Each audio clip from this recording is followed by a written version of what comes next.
Hey guys, this is Adam with Team Golden Age here. We went to the El Paso regional, and I got a special guest here. Who are you, and what did you do? I'm Tom Perpetua, and I got second place. Playing what? Swordsoul. All right. And do you have any shout outs you want to give before we start this video? First, we'll shout out the man behind the camera, the Godfather, putting everything together, the team, being our fearless leader, organizing money matches that don't end up happening.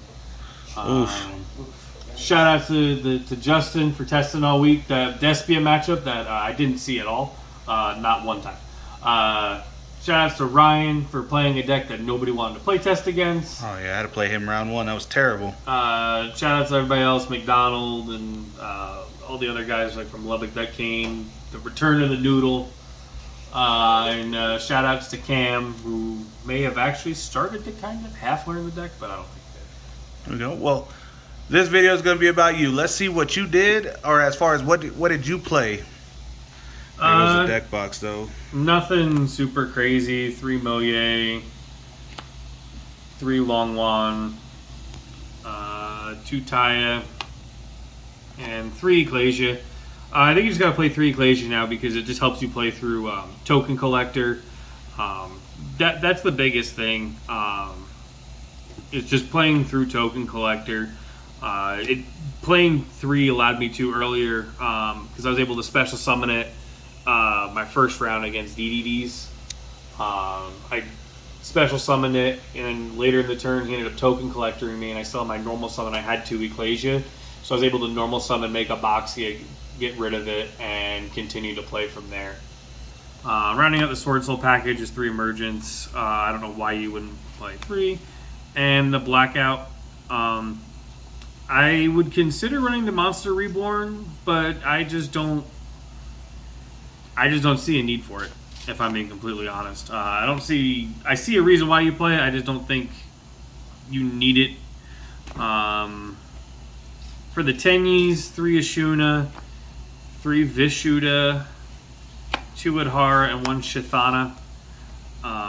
Earlier this week, I kind of thought about cutting this down to 2 to help fit more stuff in the deck. Kind of glad last minute I decided not to, because originally I was going to play 2 Circle, 2 Vessel, and then kind of last night just decided on my own without doing a whole lot of testing just to play 3 Circle.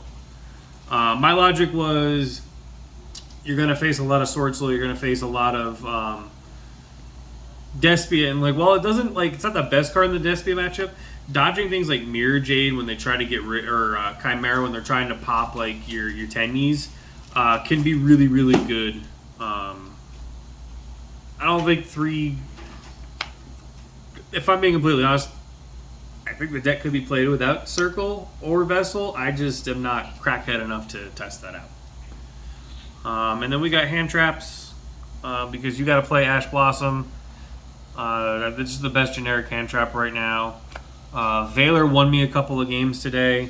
I played Swordsoul round 5, and he played through Ash, the Fire Synchro, Blackout, and Called by the Grave without using his normal summon. Then he just normal summoned Taya, and I said Effect Valor, and he goes, oh, okay, so I had an answer for everything he had. He had the perfect hand to play through something, and just not having the dead card allowed me to win that one.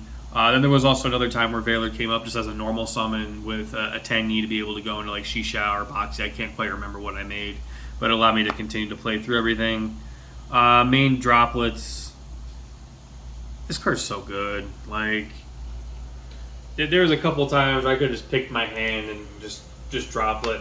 I played against Punk Theory in round 2.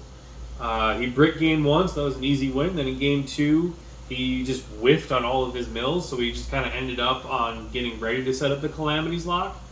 And I just top deck Droplet. And yeah, at that point you're just winning the game. And then lastly, 3 Imperm. This card's just good. And then lastly, the Unholy Trinity of 2 Desires, 1 Called by the Grave. It's a 42 card main deck. Really had been working with McDonald about cutting this down to 40, but man, it's so difficult because there's so many good cards in this deck, and there's just so many good cards in the deck that you just can't get rid of. For the extra deck, your standard Tu Shi Xiao, Cheng Ying, the Queen Big Daddy Long Wan, Barone, Double Boxia, Yazi. I mean, this is pretty standard.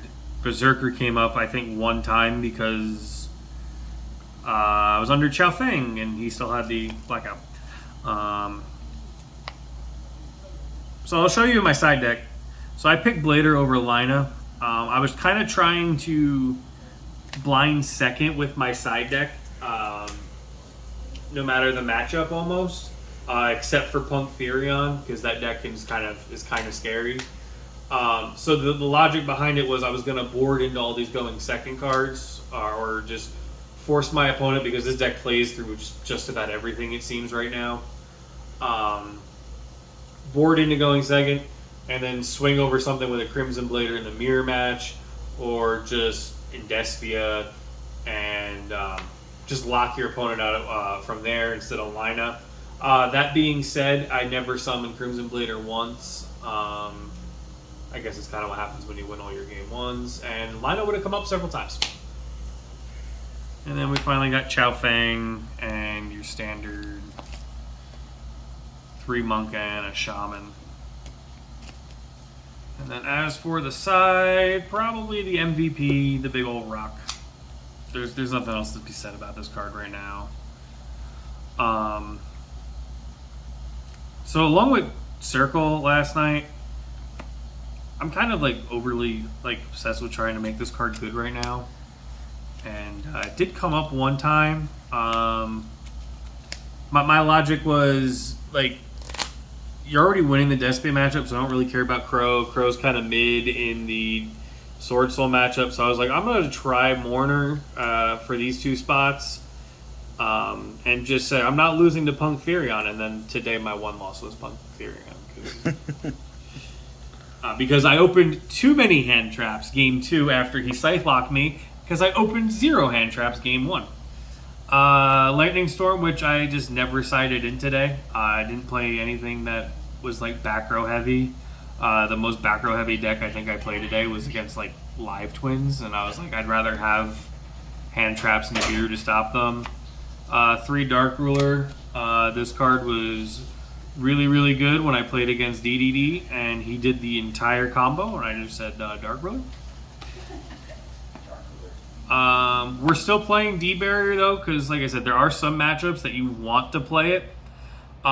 This is good to like, this is good in certain matchups. Sometimes you side it in going second, or if I'm just not sure what they're doing, like I might just put the 2 in, and that's why I'm only playing the 2s. Like, it's good to see, but I don't want to see like a handful of D-Barriers if I'm going second.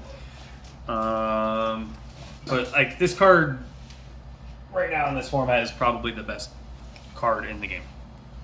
And then lastly, Feather Duster, that I think I sided in one time, didn't see. And the one of I did see was Red Reboot. There was one game after winning game 1, the one where I Veilered the Taya. Game 2, my opening hand was Imperm Nibiru Reboot Emergence Taya, and I top decked Emergence after he just went set pass. So I'm like, alright, cool, he just has D-Barrier. And from there, Red Reboot cleaned everything up, and I just won that match. Alright. Man, it seems like a pretty basic thing. I think the deck is pretty much figured out now. Everybody's just putting like their special touches on it just to play around. Because I feel like Despia is not really... Despia's fallen out of favor in the format, I feel. And this deck has the best matchup against it anyway. I'm really not too worried about that. Like, decks like Flunder, you're really not super worried about. Mostly just because Blackout exists. So at this point, yeah, the deck is like 99% figured out. I know McDonald and I have been kind of using these regionals around here as more of a testing different things, which is coming up more in a big event, and just kind of trying to get a scope of, like today, The last two regionals I've been to, which was the Hartford one a couple weeks ago, which I just kind of decided to leave, and this week, like, Despia was almost non-existent. It's kind of odd. Yeah. So I don't know if it's falling out of favor as more people are shifting towards Sword Soul and they're figuring out the combo decks with the punk stuff. So I wonder. So it's looking like it's a shift that way, but you still got to respect those kinds of decks because Despia is can be pretty scary. All right, man. Well, thank you for the profile. Is there anything else you'd like to add before we end? Just we're growing, and more and more people have noticed that these regionals out here in Texas are starting to recognize what we got going on here. There you go. Well, we'll see you on the next one, and don't forget to like and subscribe.